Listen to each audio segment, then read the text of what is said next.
봉독하도록 하겠습니다. 오늘 말씀 욥기 38장 39절부터 39장 30절 말씀까지입니다. 제가 말씀을 봉독하도록 하겠습니다.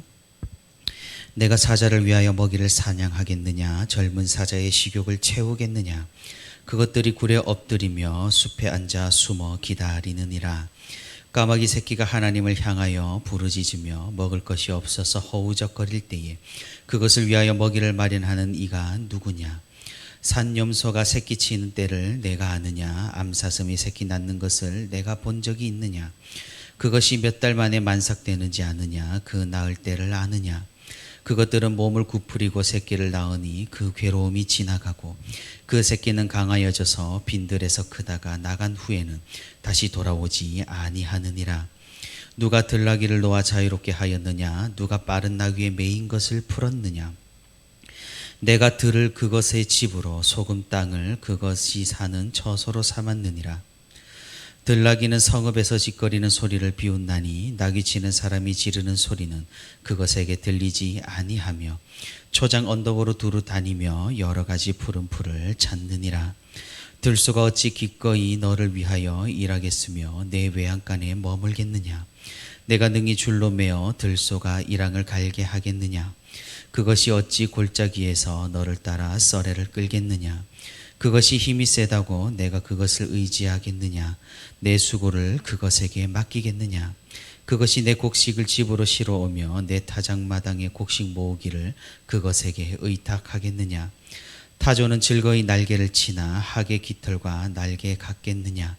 그것이 알을 땅에 버려두어 흙에서 더워지게 하고 발에 깨어질 것이나 들짐승에게 밟힐 것을 생각하지 아니하고 그 새끼에게 모질게 대함이 제 새끼가 아닌 것처럼 하여 그 고생한 것이 헛되게 될지라도 두려워하지 아니하나니 이는 하나님이 지혜를 베풀지 아니하셨고 총명을 주지 아니함이라. 그러나 그것이 몸을 떨쳐 뛰어갈 때에는 말과 그 위에 탄 자를 우습게 여기느니라. 말의 힘을 내가 주었느냐? 그 목에 흩날리는 갈기를 내가 입혔느냐? 내가 그것으로 메뚜기처럼 뛰게 하였느냐? 그 위험스러운 콧소리가 두려우니라. 그것이 골짜기에서 발굽질하고 힘 있음을 기뻐하며 앞으로 나아가서 군사들을 맞되 두려움을 모르고 겁내지 아니하며 칼을 대할지라도 물러나지 아니하니 그의 머리 위에는 화살통과 빛나는 창과 투창이 번쩍이며 땅을 삼킬 듯이 맹렬히 성내며 나팔 소리에 머물러 서지 아니하고 나팔 소리가 날 때마다 힝힝 울며 멀리서 싸움 냄새를 맡고 지휘관들의 호령과 외치는 소리를 듣느니라. 매가 떠올라서 날개를 펼쳐 남쪽으로 향하는 것이 어찌 내 지혜로 말미암음이냐? 독수리가 공중에 떠서 높은 곳에 보금자리를 만드는 것이 어찌 내 명령을 따름이냐? 그것이 낭떠러지에 집을 지으며 뾰족한 바위 끝이나 험준한 데 살며 거기서 먹이를 살피나니 그 눈이 멀리 봄이며 그 새끼들도 피를 빠나니 시체가 있는 곳에는 독수리가 있느니라. 아멘. 네, 오늘도 이렇게 하나님과 동행하기 위해 새벽 기도의 자리에 나온 우리 모든 성도 여러분 진심으로 환영하고 또 축복합니다. 오늘도 우리 함께 말씀 듣는 가운데 말씀 붙들고 기도하는 가운데 하나님의 크신 은혜와 위로가 풍성히 있기를 주님의 이름으로 소망합니다. 어제까지 천체와 그리고 기상이변, 어떤 자연재해 이런 것들을 가지고 질문을 던지신 하나님께서는 오늘 본문에서는 이제 동물의 세계로 그 시각을 옮겨서 욥에게 질문을 계속하고 계십니다. 이 세상의 모든 시스템을 만든 하나님께서는 이 세상에 살아가는 모든 생물도 창조하셨습니다. 땅 위에, 땅 아래, 그리고 물속에, 하늘에 사는 모든 동물들을 만드시고 식물들도 만드셨습니다. 그들이 적합한 환경에서 살아가게 하시고 또 그들을 다스리시고 그들이 이 세상에서 잘 생활할 수 있도록 하나님께서는 인도하시고 계시는 것입니다. 우리는 이런 생물의 태동과 생물들의 삶 가운데에서도 하나님의 전능하심과 무한하심을 역시 느낄 수가 있는 것이죠. 우리가 동물을 제 아무리 연구하고 분석해 본다 한들 하나님의 창조 섭리와 법칙 모두를 알 수가 없습니다. 하지만 인간은 언제나 그렇듯이 교만합니다. 우리가 동물을 통제하고 동물을 다스릴 수 있을 것이라고 생각을 합니다. 하지만 인간이 모든 환경을 통제하고 동물들에게 필요한 모든 것을 공급해 준다고 할지라도 울타리 안에 가둔 동물에게는 언제나 위기가 찾아오길 마련입니다.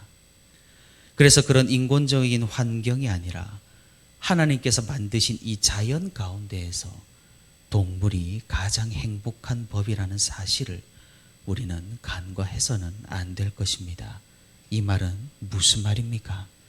역시 하나님의 통치와 다스리심을 동물을 통해서도 우리가 깨닫고 확인을 해볼 수가 있다라는 말입니다. 하나님께서는 그럼 오늘 본문을 통해서 무엇을 질문하고 계십니까? 하나님께서는 예시로 여러 동물들을 등장시키십니다. 그리고 그 동물들에게 하나님께서 무엇을 허락하셨는지, 또 무엇을 허락하지 않으셨는지, 왜 동물들이 그런 생활을 하며 특정 환경에 적응하며 살아가는지, 하나님께서는 그 모두를 창조하시고 계획하시고 다스리시고 만드셨다라는 사실을 우리에게 알려주고 계십니다. 하나님께서는 동물들에게 먹을 것을 허락하시고 또 새끼를 적절한 때에 베게 하시고 낳게도 하셨습니다. 척박한 땅에 사는 들소에게는 야성과 자유를 허락을 하셨습니다. 그리고 타조에게는 빠르게 달릴 수 있는 힘과 능력을 주셨지만 새끼를 돌볼 수 있는 지혜를 주지 않으셨다라고 말씀을 하십니다. 그리고 말에게는 전쟁에서 싸울 수 있는 능력을 주셨고 또 매나 독수리가 높은 창공에서 먹이를 찾을 수 있도록 하나님께서는 그분의 지혜로 이 모든 동물들의 특징들을 창조하시고 그것들을 다스리시고 계시다고 오늘 본문을 통해서 말씀을 하십니다. 인간이 인위적으로 손을 대지 않는 이 세상은 얼마나 조화롭고 자유롭습니까? 하나님의 창조 세계는 그 세상에 죄가 들어왔을지라도 그 태초의 모습을 어느 정도 가지고 있는 것입니다. 마지막 날이 되면 이 모든 것이 회복이 되어 자연과 우주와 모든 생물조차 작은 우리 눈에 보이지 않는 작은 생물들조차 하나님을 찬양하게 될 것입니다. 이렇게 하나님의 창조 섭리는 인간의 지혜로 헤아리기에 역시나 동물만 보더라도 너무나 복잡하고 너무나 다양하다라는 것이죠. 그런 이런 생물의 삶에서 목격되는 수많은 아이러니함과 역설 가운데에서도 이런 자연 세상이 하나님의 지혜에 의해서 굉장히 조화롭게 운영되고 있다는 사실을 우리는 볼 수 있고 깨달을 수가 있다는 겁니다. 사랑하는 성도 여러분, 하나님께서 이렇게 자연을 다스리시고 그 신묘막측하게 모든 생물을 그 특징대로 인도하시고 적합한 환경에서 살 수 있도록 창조하신 것처럼 우리 인간에게도 우리 인간 세상도 하나님께서 그리하신다라는 사실을 우리는 기억해야 합니다. 하나님께서 그 복잡한 자연을 통치하시는 것처럼 하나님께서는 이 복잡한 인간 사회와 우리의 관계들 가운데에서도 분명하게 역사하신다라는 사실입니다. 그러니 우리는 우리의 모든 부분에서 동물들의 모든 부분에서 하나님께서 통치하신다는 사실을 기억하며 우리는 우리의 모든 부분에서 하나님의 통치와 섭리를 인정해야 한다라는 것이죠. 내가 이해하지 못한다고 하나님께서 다스리시지 않는 것이 아니고 내가 인정하지 않는다고 하나님의 섭리가 미치지 않는 것도 아니며 내가 부정한다고 해서 하나님의 통치가 없어지는 것이 아니라는 말입니다. 우리는 이해하기 힘들 때가 많습니다. 적자생존, 약육강식, 권선징악, 인과응보 등 우리의 관념에서 나온 응당 그래야 한다라는 우리의 지혜와 우리의 생각으로 이 세상을 살아가기 쉽다라는 말입니다. 하지만 하나님의 통치는 우리의 생각과 우리의 지혜를 항상 뛰어넘는다라는 사실을 우리가 기억해야 한다라는 것이죠. 우리가 이해하지 못한다고 할지라도 하나님이 불의하시거나 다스리시지 않는 것이 아니라 우리가 지금은 이해하지 못한다고 해도 이 모든 것은 하나님의 계획과 섭리에 따라 이루어지고 있다라는 사실입니다. 자연의 그 복잡함 가운데 하나님의 통치를 인정한다면 우리는 우리 가운데에서도 역사하시는 하나님의 다스리심을 인정할 수 있다라는 말입니다. 그러니 무엇입니까? 사랑하는 성도 여러분, 우리는 하나님 앞에 겸비해야 하고 겸손해야 하며 하나님의 그 위대하신 섭리와 통치 앞에 우리의 지혜로 판단하는 것을 멈추어야 합니다. 우리에게 일어나는 일들 모두가 하나님의 인도하심이라는 사실을 우리는 깨달아야 한다라는 말입니다. 하지만 사실 이게 쉽지가 않습니다. 너무나 어려운 일입니다. 왜 그렇습니까? 우리에게 일어나는 나쁜 일들이, 부정적인 일들이, 그것 모두도 하나님의 인도하심이라니 얼마나 기가 막히는 일입니까? 우리가 어떻게 이를 잘 이해할 수가 있겠습니까? 만약 우리 자녀들에게 어떤 사고가 일어난다면, 혹은 부모님들에게 큰 병이 들어선다면, 혹은 배우자나 가족이 큰 화를 당한다면 우리는 그것을 하나님의 위대하신 섭리의 일환으로 당연하게 받아들일 수가 있을까요? 요즘 사회적으로 얼마나 무섭고 끔찍한 일들이 많이 일어나고 있습니까? 그런 범죄에 행여나 가족들이 휘말리고 그로 인해 온 가족이 끔찍한 고통과 고난을 겪는다면 우리는 그때도 계속해서 하나님을 신뢰하며 믿음으로 나아갈 수가 있을까요?